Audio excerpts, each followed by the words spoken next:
Happy holidays, everyone. James Lynch here. In today's video, I'm going to look at every single UFC division and talk about the most disappointing fighter in that division. So we're going to go through from men's flyweight all the way up to women's strawweight. And let me know after you're done watching this video if you agree or disagree with some of my picks here, if there's anyone I missed. But I tried to go through, some of the most obvious ones that you would sort of think of. So we're going to start at men's flyweight. And the most disappointing fighter in the men's flyweight division has got to be Kaya Sakura. Comes over from Risen. There was a lot of hype. He gets the immediate title shot against Pantoja. And then he goes out and loses to Tim Elliott as well. Back-to-back submission losses there for Kaya Sakura. So back to the drawing board for him. There's some rumblings he might move up to bantamweight in 2026. We'll see. But yeah, very disappointing for Kaya Sakura. In the prime of his career, goes 0-2 in the UFC. So definitely most disappointing fighter in the flyweight division. And similarly for Patchy Mix in the men's bantamweight division, 0-2 as well. Coming over, a lot of people felt like this was going to be the guy to dethrone Merab Dvalishvili. Had a very good run in Bellator, some very good wins,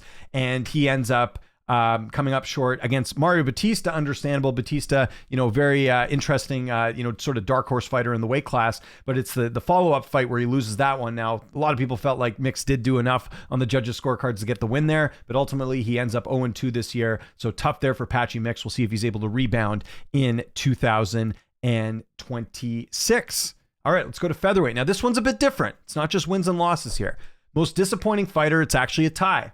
It's Movsar Evloev and it's Arnold Allen. What do they both have in common? They didn't fight in 2025. And these are two guys, especially Evloev, who's right near the top, right near the title there. To me, that's the most disappointing because, listen, a lot of fans, I know not everyone, but a lot of fans do want to see Evloev fight for the title. He's undefeated. He's yet to lose, hasn't looked bad in any of his fights. Evloev should be getting this shot. And what's even more frustrating is that Evloev is watching a guy in Diego Lopez get not one, but two title shots before him, which is crazy. So Movsar Evloev's got to be there as well. And Arnold Allen, same thing. Now, these are two different situations. The Evloev one, I don't think it's more of an injury. It's more of just the UFC not booking him. They're not being fans of him because if you look at it there, not a finisher in any of his UFC fights. So that's something that's worked against him for sure. But Arnold Allen, I know it's been a bit of injuries and stuff, but he just hasn't fought that much. Like I said, didn't fight in 2025. Will be fighting Jean Silva. He gets the win there. That'll obviously change things. But yeah, to me, it's a tie between Evloev and Allen. Two big name fighters in the weight class didn't fight. That's disappointing for me.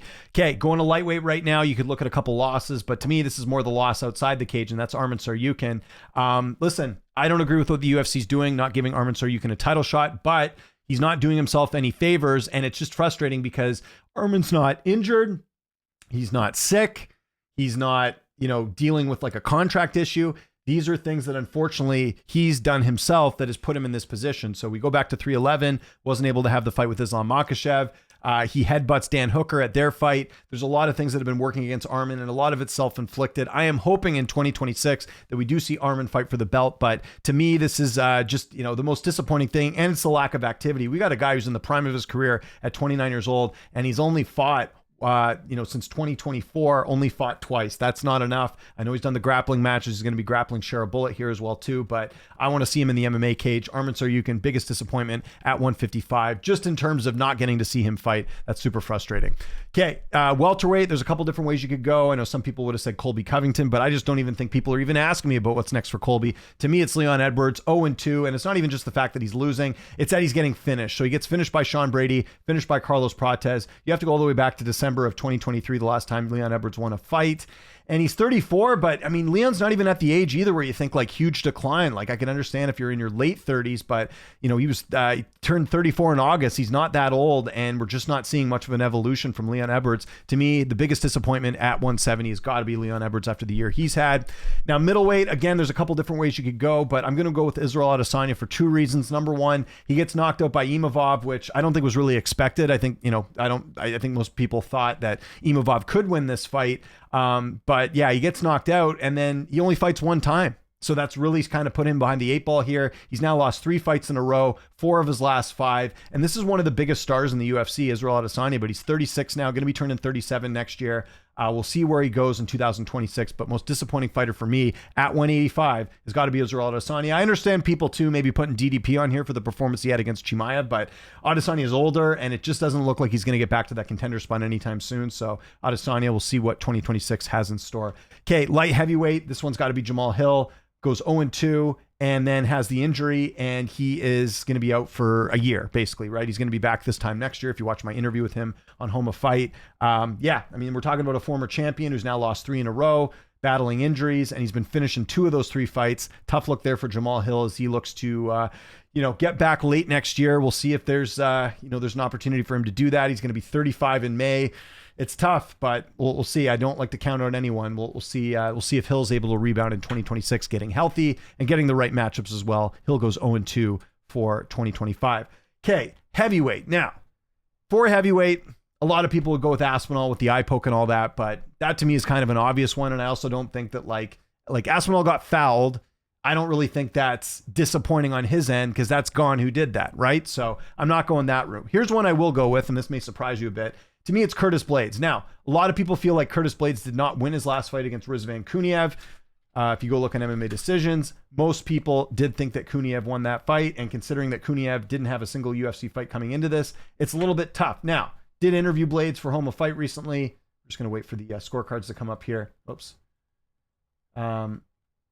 Anyways, most media, okay, so it looks like the site's not working at the time we're doing this. But anyways, Curtis Blaydes, a lot of people felt like he didn't beat Kuniev. It was a split decision. It's the fact that the Kuniev fight was rescheduled 3 times.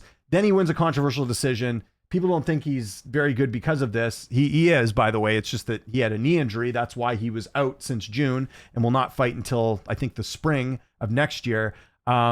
But yeah, he only gets to fight 1 time. He wins a controversial decision. To me, that was disappointing because, this could have been a big year for Curtis. But again, stuff beyond his control with the rescheduling and the injuries and stuff. And then, yes, he won the fight, but I'm just thinking in terms of like, people don't think he actually beat Kuniev. So, and there wasn't a lot to choose from here as well. So yeah, Curtis Blaydes has got to be the most disappointing at heavyweight outside of the obvious Tom Aspinall one that I'm sure people would pick. Okay, I kind of revealed the other one there in the tab. Didn't mean to do that. Women's bantamweight, you got to go Macy Chasson. 0-2, misses weight in her last fight. If you look at the end of 2024, she was sort of thought to be in title contention. She loses to Ketlin Vieira, leaves her team at Fortis, and then comes back, misses weight, and then loses to Yana Santos in a fight that I want to say, yeah, she's a -210 favorite. Macy Chasson, most disappointing fighter at women's bantamweight.